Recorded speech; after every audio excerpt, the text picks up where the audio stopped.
நங்கூரமா இருக்கிற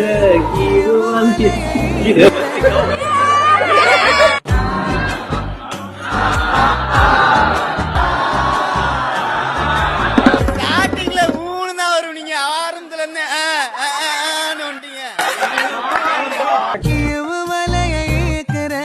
எம்மாடி எம்மாடி உன்னால நான் துடிக்கிறேன்.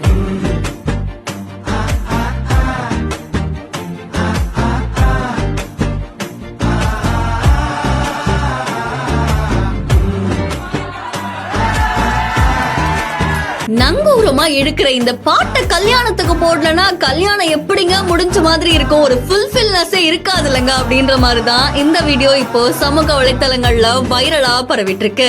ஜெய்ஹிந்த் போட்டோகிராஃபி அப்படின்ற இன்ஸ்டாகிராம் பேஜ்ல இருந்தா இந்த வீடியோ வெளியாகி இருக்கு. சோ ரொம்ப அழகா கல்யாணம் முடிஞ்சாச்சு, கல்யாணம் முடிஞ்ச கையோட சொந்த பந்தங்கள்லாம் கூடி இருக்காங்க, வாங்கல ஒரு ரீல்ஸ் பண்ணலாம், அதுவும் ட்ரெண்டிங்கா இருக்க ரீல்ஸ் அப்படின்ற மாதிரி எல்லாரையும் கூப்பிட்டு உட்கார வைக்கிறாங்க. பட் எல்லாரும் ஒரே இடத்துல அசம்பிள் பண்றதே ஒரு பெரிய சேலஞ்ச் தான். போட்டோகிராஃபர் அது எப்படி பண்ணிட்டாரு. பட் அதுக்கப்புறமா எல்லாருக்குமே இந்த அந்த எக்ஸ்பிரஷனை கொண்டு வரணும்ல, அதுல ஒவ்வொருத்தரும் ஒவ்வொரு விதமா பண்ண அதை எங்க இப்படி பண்றீங்க அப்படின்னு கேட்கும் போது அவங்க கொஞ்சம் கன்ஃபியூஸ் ஆயிடுவாங்க. பட் இருந்தாலுமே ஒரு பக்கம் பெரியப்பா, சித்தப்பா, தாத்தா, பாட்டி, குட்டி பசங்க, பெரியவங்கன்னு எல்லாரும் ஒன்னா இருக்காங்க, பாக்குறதுக்கு அழகா இருக்குல்லங்க அப்படின்ற மாதிரிதான் இந்த வீடியோ இருக்கு. அண்ட் இதை பார்த்து நிறைய பேர் ரொம்ப அழகா பண்ணிருக்கீங்க. அண்ட் பாருங்களேன் அவர் எப்படி எக்ஸ்பிரஷன் கொடுக்கறாரு அப்படின்ற மாதிரி மாறி மாறி ஒருத்தரையும் கிண்டல் பண்ணிக்கிறாங்க. அண்ட் இந்த வீடியோ இப்போ சமூக வலைத்தளங்கள்ல வைரலா பரவிட்டு இருக்கு. சோ உங்க வீட்டு கல்யாணத்திலும் இந்த மாதிரி ஏதாவது நீங்க கலாட்டாவான விஷயம் பண்ணீங்க அப்படின்னா மறக்காம அதை கமெண்ட்ல சொல்லுங்க. இன்னும் பல இன்ட்ரெஸ்டிங்கான வீடியோஸ்க்கு பிஹைண்ட் ஃபாலோ பண்ணிக்கோங்க.